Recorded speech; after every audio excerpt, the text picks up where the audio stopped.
What about it, YouTube? All right, in my feed, probably from what I guess I've been watching, but in my feed, I get a lot of uh, theoretical or theological discussion about grace and works. And I can't believe how much there's a different view of it. Um, but when I listen to these diehard Saved by Grace people, um, I have to ask them: Are the wages of sin grace? Um, you don't have to do anything really. I mean, I just read a thing where this guy's saying if you do anything, if you even ask God for salvation, then you've sinned because grace is so powerful and God's mercy is so powerful. Why would you provoke Jesus to have the Father do something that's so obvious and so plentiful? Like it's like, asking for more dessert or something. I, I don't get it, man. I don't get it. How do you have the fear of God in your eyes if that's your attitude? How are you that much different than someone who has the idea, do as thou wilt? How are you that much different?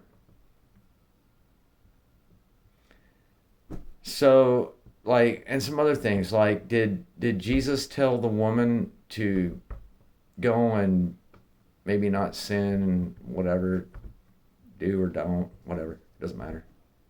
Is that what he told her? Go and just do whatever you want. Go and sin, or well, maybe, or if you don't want to, whatever. Is that what he said? So this is where I think everybody gets it wrong.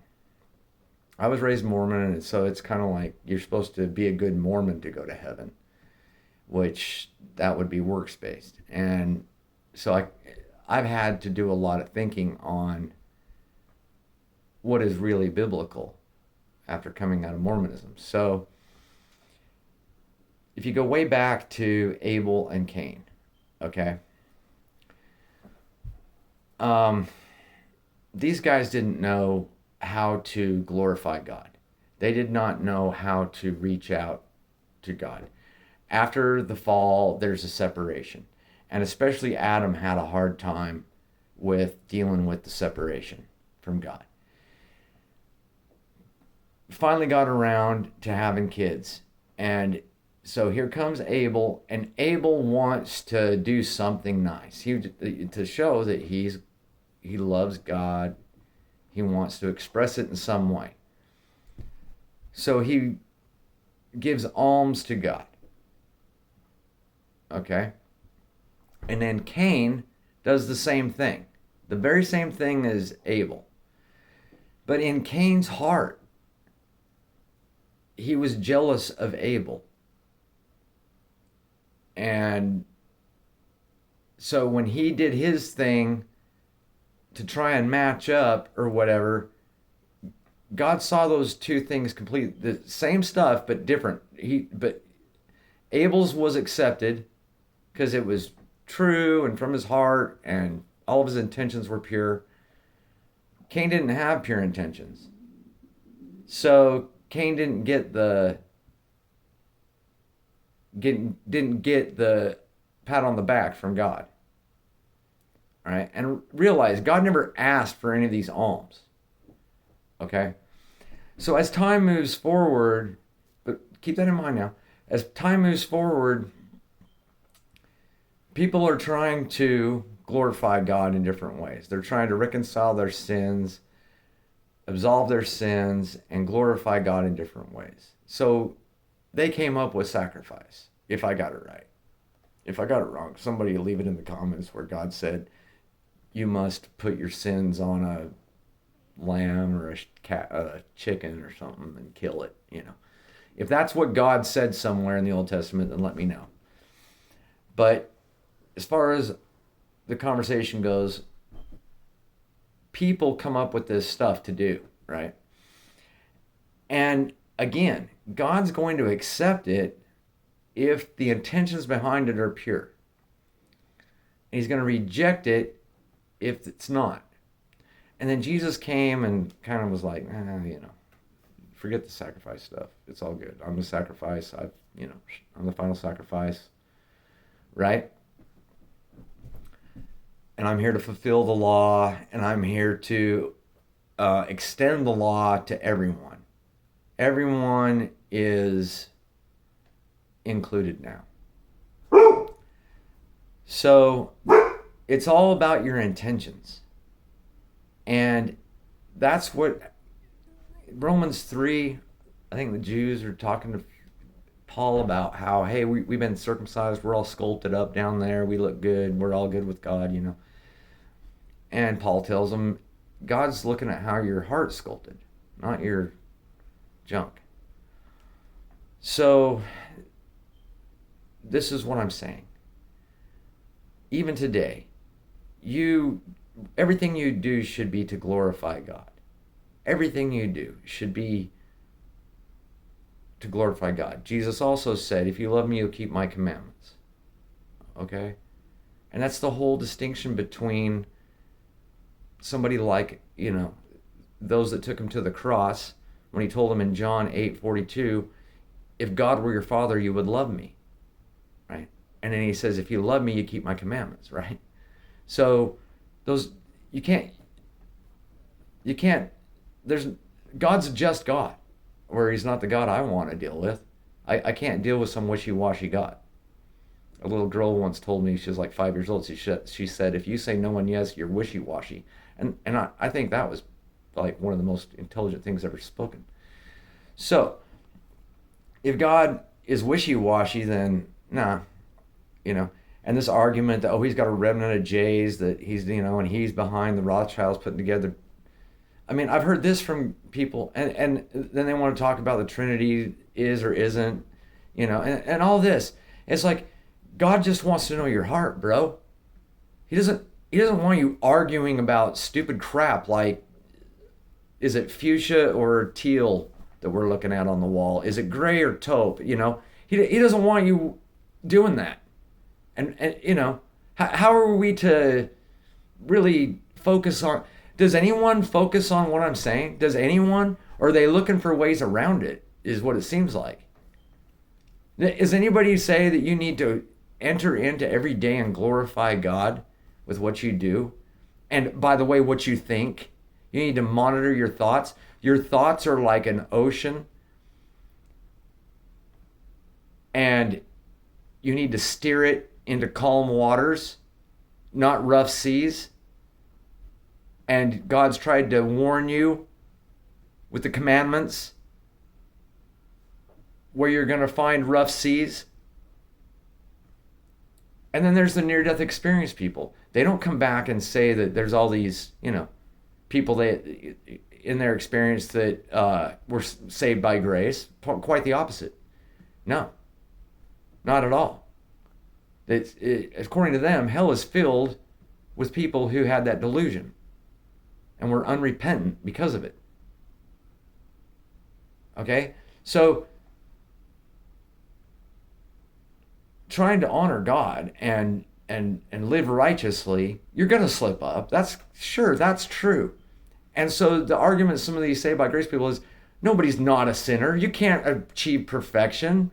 So why would you even try? Why, you have to have the Lord's grace, so just chill and be a sinner and be comfortable in your sin or something. Like no, dude. Every day you should be edifying. Every day you should be chasing after the Lord. And this relationship, in some ways you can compare it to what would be like a traditional household, where you have the man of the house, the husband, who is chasing after God, who represents God to the family. And you have a wife who submits to his authority, right? So the man submits to God's authority, the husband. The wife submits to the husband's authority, All right. She doesn't challenge him and compete with him, in some kind of we're equal, but equal means I get to decide everything or I get to challenge you all the time, every step of the way. No. She's docile and she is subservient and she is submissive to and submits to the man's authority, who should, by all means, be leading the family, submitting to God. Now, in that relationship with your wife, there's vows, there's a covenant, okay? There's promises that you give each other. I promise that I'm going to take care of you and I'm going to provide and I'm going to provide for the kids and I'm going to be a good man. I'm not going to go run around on you and whatever. And then the wife makes the same, like, I'll take care of you and I'll support you and I'll help raise the kids, and blah, blah, blah, right? So this is that covenant. This is that agreement. Now, if you or your wife has to come back all the time saying, oh, gosh darn it, I know I was supposed to be home to help you with the kids, but I went out to the bar again, sorry. And then he does it the next week or the next day or whatever. And, yeah, I know, I told you I was going to be home. Sorry. At what point does the wife get tired of hearing sorry? That doesn't mean, what I'm saying is, you got to be cautious of that with the Lord. You can't just provoke his anger by coming to him every 5 seconds with sorry. All right? So you have to be edifying. You have to be turning away from your sin. You have to be denying the flesh. You have to be in order to get this grace. What would the challenge be to life if it was just like, oh, Jesus came and gave us all grace and we're all good. I'm going to heaven. And then there'll be like videos where like a Baptist or somebody like that is interviewing Eastern Orthodox. And they're like, oh, how sad. The Eastern Orthodox guy doesn't know if he's going to heaven. Oh, how sad. Like, what do you mean how sad? You know everything? You've got the book of life for everyone laid out, bruh. And so if you think about this, and God is judging your intentions and your motives and your heart, okay?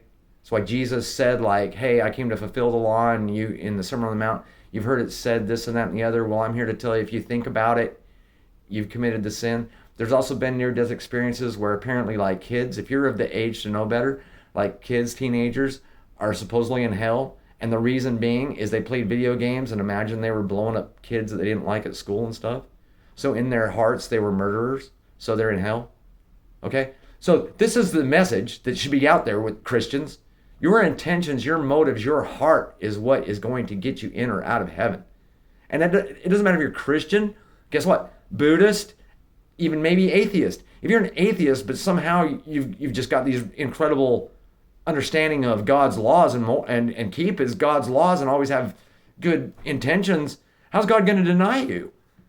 You know what I'm saying? I mean, that might be a little bit of a stretch, but I'm saying, like, it doesn't matter whoever you are, whoever you were in history, it's your heart. Written on your heart was God's law and a conscience. It's your heart that's going to be judged. The people who end up in hell, they're not going like, wait, what? I was saved by grace. What's going on? No. At that point, they all know that's where they belong. Nobody there is like, hey, I got a raw deal. Can we, is there an appellate process here,